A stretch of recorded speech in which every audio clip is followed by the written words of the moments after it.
Hi student आशीर्वाद academy को स्वागत। आज आम पढ़ा +2 सेकेंड इयर आर्ट स्ट्रीम रो सोशियोलॉजी रो द्वितीय क्लास।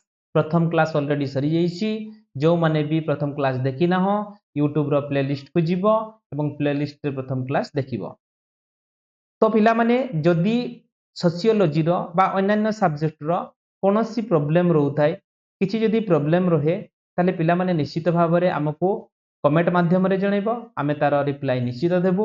जो माने भी घरे बसी ऑनलाइन कोचिंग क्लास पई चेष्टा करूचो बा डेली टेस्ट पई चेष्टा करूचो ताले प्ले स्टोर को जाई आशीर्वाद एकेडमी एप्स डाउनलोड करिवो। सेतिरे समस्त प्रकार सॉल्यूशन तबे माने पाई जिवो।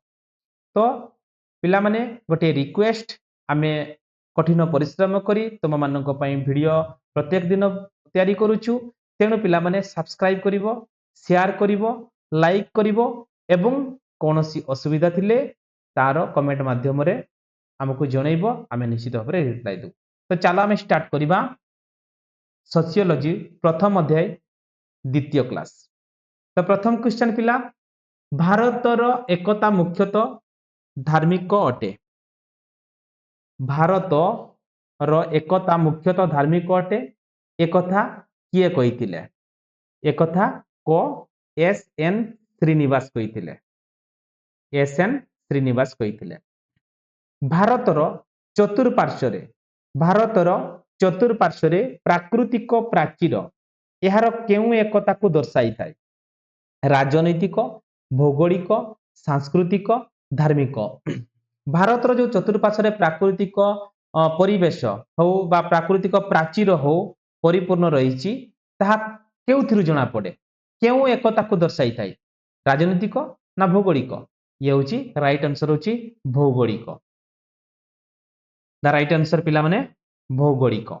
नेक्स्ट क्वेश्चन भारतर अति प्राचीन सृष्टि एहार केउ एकतारु दर्शाई थाए? भारत अति प्राचीन सृष्टि बहुत पुराणारु सृष्टि होइछि भारत। केउ एकतारु आमे जानि परुछि जे भारत अति प्राचीन एकतारु सृष्टि? राइट आंसर ऐतिहासिक। ऐतिहासिक घटनारु जानि पारे। सर्वप्रथमे भारतर मनुष्यर आविर्भाव केबे होइतिला? एटा प्राय समस्त जानिथिबो।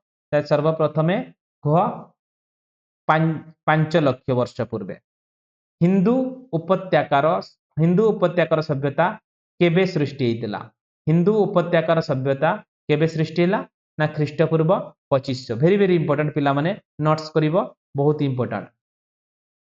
नेक्स्ट क्वेश्चन भारतर भौगोलिक अंचल गुजरात रु आसाम पर्यंत केते माइल परिव्याप्त?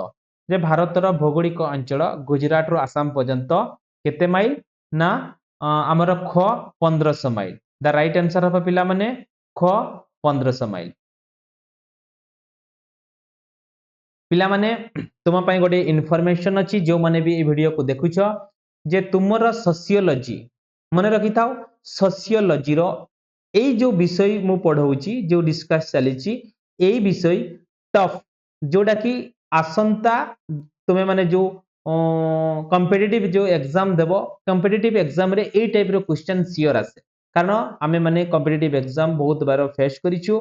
तो आमे माने देखिछु जे केते इंपोर्टेंट आमर सोशियोलॉजी हो बा साइकोलॉजी हो बा इकोनॉमिक्स हो पॉलिटिकल साइंस हो +2 लेवल रो क्वेश्चन ही विशेष मात्रा रे हमर कॉम्पिटिटिव एग्जाम रे आसे। तेणु भल भाव रे ताकू देखिबो, भल भाव रे नोट्स करिवो। केवल ये आजिका पाठ नुह, केवल तुम +2 पाठ नुह, ये सारा जीवन पई जेते दिन पर्यंत चाकरी न पाइछो एडवांस लेवल रो जेते दिन पर्यंत कॉम्पिटिटिव को अटेम्प्ट करूछो सेति कि दिन पर्यंत एई क्वेश्चन तुम पई इंपोर्टेंट रहइबो। तेणु पिला माने हम वीडियो को स्किप करिवनी, पूरा कंप्लीटली वीडियो को देखिबो कारण ये होची तुम मानकर आसंता पई फ्यूचर। इंडिया शब्दटी केउ शब्द रो आसीची? इंडिया शब्दटी भारत रो आसी, सॉरी इंड्स रो आसी। इंड्स भारतर पवित्र भौगोलिक एहार केउ एकता दर्शाई थाए? भारतर पवित्र भौगोलिकता एहार राजनीतिक भौगोलिक धार्मिक सांस्कृतिक। राइट आंसर घ सांस्कृतिक एकता को दर्शाई थाए। भारतर अवस्थिति केउ गोलार्ध रे रहिछि? भारतर अवस्थिति ना आमे आगरु भी पढिछे बहुत आमे तळ क्लास 6 7 क्लास रे मध्ये पढिछे जे भारतर अवस्थिति उभय उत्तर एवं दक्षिण गोलार्ध रे रहिछि। नेक्स्ट क्वेश्चन आम देशर सीमा को केतोटी देश लागिछि आम देशर सीमा को सातोटी सातोटी देश लागिछि हिमालयर उत्तर भाग को कौन कहा जाए ऑब्वियसली ये बहुत इंपोर्टेंट पिला माने इटा भी सिंपल गोटे को एग्जाम रे रहितला आइदर पीओ एग्जाम नहले क्लरिकल पोस्ट पई एई एग्जाम रे आसी जइतला हिमालयर उत्तर भाग को कौन कहा जाए ना राइट आंसर होची हिमाद्री हिमाद्री पिला माने हिमाद्री कहा जाए नेक्स्ट क्वेश्चन हिमालय दक्षिण भागर अंश विशेष को कौन कहा जाए एटा भी पिला पढ़िथिला एटा भी परीक्षा रे पढ़िछि माने कॉम्पिटिटिव एग्जाम रे एटा आसीछि हिमालयर दक्षिण भागर अंश विशेष को कौन कहा जाए ना दक्षिण भाग अंश को आमर जो हिमालयर उत्तर भाग को कहा जाए हिमाद्री एवं दक्षिण भाग को कहा जाए शिवालिक पर्वतमाला रही बा शिवालिक रही भारतर मध्य भाग रे क्यों पर्वतमाला रही भारतर मध्य भाग रे विंध्य और सातपुरा वेरी वेरी इंपोर्टेंट एटा भी क्वेश्चन आसीछि एटा भी एग्जाम क्वेश्चन आसी सुंदरबन त्रिकोण भूमि क्यों नदी मुहाण सृष्टि होती आमर गंगा एवं ब्रह्मपुत्र ये भी बहुत इंपोर्टेंट ये देखो पिला माने ये होची आमर कॉम्पिटिटिव एग्जाम पे इंपोर्टेंट सोशियोलॉजी कॉम्पिटिटिव एग्जाम पे फुली इंपोर्टेंट सब्जेक्ट तेणु पिला माने तुमे बहुत बड़ भाग्यवान जो माने भी आमर सोशियोलॉजी सब्जेक्ट नहींचो ये तो बहुत ही इंपोर्टेंट तुम मानक पई भी +2 लेवल रो भी एवं अन्य लेवल जोटा कॉम्पिटिटिव लेवल पई भी बहुत इंपोर्टेंट तेणु पिला माने बहुत भलो भाव रे ताको देखिबो ए विषय छोट विषय नुह ये बहुत बड़ विषय एवं बहुत शिखिबार अछि हम मानक भी भारतर उत्तरस्थ समतल दक्षिण भाग रे कोन अवस्थित भारतर उत्तरस्थ समतल भूमिर दक्षिण भाग रे ये तो आमे क्लास आगरु भी पढिचे दक्षिणत मालभूमि अवस्थित 2011 जनगणना अनुसार देशर जनसंख्यार घनता वर्ग किलोमीटर प्रति केते रही ना 2011 जनगणना अनुसार 384 ये भी क्वेश्चन आसी एग्जाम रे भारतर केउ राज्य होउची कम जनसंख्या घनत्व राज्य एटा आमे समस्त जानिछे ना अरुणाचल प्रदेश राइट आंसर होची अरुणाचल प्रदेश जनसंख्या कम रहुची 2011 मसीह भारतर आयु प्रत्याशा केते रही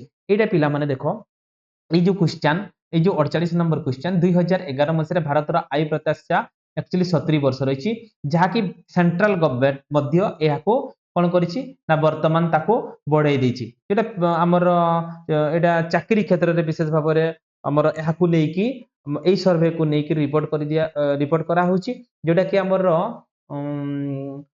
जो रिटायर्ड टाइम होछि 60 वर्ष रे जने सरकारी चाकरिया रिटायर्ड नउछंती तो ये 62 पर्यंत चेष्टा चली कारण भारतर जो आयु प्रत्याशा वर्तमान वृद्धि पाई तो 2011 मसीहा जनगणना अनुसार भारतर आयु प्रत्याशा रहुची आयु रहुची 70 वर्ष पर्यंत रहुची नेक्स्ट क्वेश्चन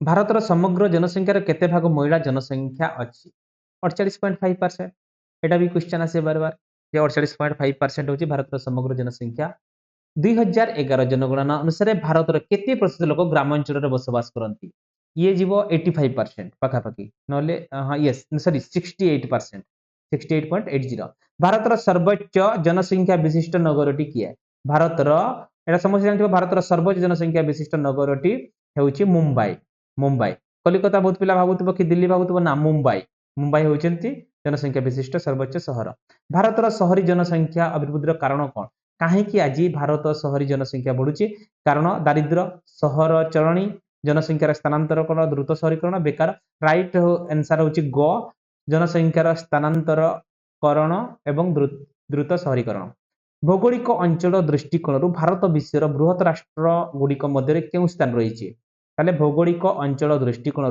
भारत विश्वर बृहत राष्ट्र गुड़िक मध्य सप्तम रही 7 तापरे नेक्स्ट क्वेश्चन विश्व जनसंख्या शतकड़ा केते भाग लोक भारत रे बास करंती विश्व जनसंख्यार केते शतकड़ा 2.4% 2.4% लोक भारत रे बास करंती भारतर संपूर्ण क्षेत्रफल केते ना क 32,87,263 वर्ग किलोमीटर ये बहुत इंपोर्टेंट क्वेश्चन पिला माने ये बहुत बार परीक्षा रे आसीची तेन करी पिला माने याको भल से प्रिपेयर करिवो तापरे नेक्स्ट होची भारतर जनसंख्या 2011 जनगणना तथ्यानुसार केते अटे ना क 118 कोटी 80 लक्ष सॉरी क नुह सॉरी सॉरी पिला माने सॉरी हमर क्वेश्चन एडा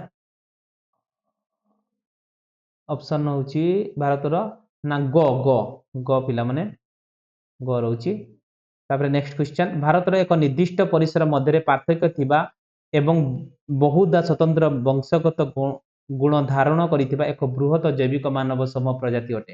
ଏହାର ମତ କିଏ ଦେଇଥିଲେ? କିଏ ମତ ଦେଇଥିଲେ? ଦ ରାଇଟ୍ ଆନ୍ସର ପିଲାମାନେ ଏହାର ମତ କିଏ ଦେଇଥିଲେ? ନା ରାଇଟ୍ ଆନ୍ସର ହଉଛନ୍ତି A.W. ଗ୍ରୀନ। ତ ଆମର A.W. ଗ୍ରୀନ କଣ କହିଲେ? ଭାରତ ଏକ ନିର୍ଦ୍ଦିଷ୍ଟ ପରିସର ମଧ୍ୟରେ ପାର୍ଥକ୍ୟ ଥିବା ଏବଂ ବହୁଦା ସ୍ୱତନ୍ତ୍ର ବଂଶଗତ ଗୁଣ ଧାରଣ କରୁଥିବା ଏକ ବୃହତ ଜୈବିକ ମାନବ ସମୂହ ପ୍ରଜାତି ଅଟେ। ଠିକ ଅଛି, ଇଏ ବି ଇମ୍ପୋର୍ଟାଣ୍ଟ କ୍ୱେଶ୍ଚନ ପିଲାମାନେ।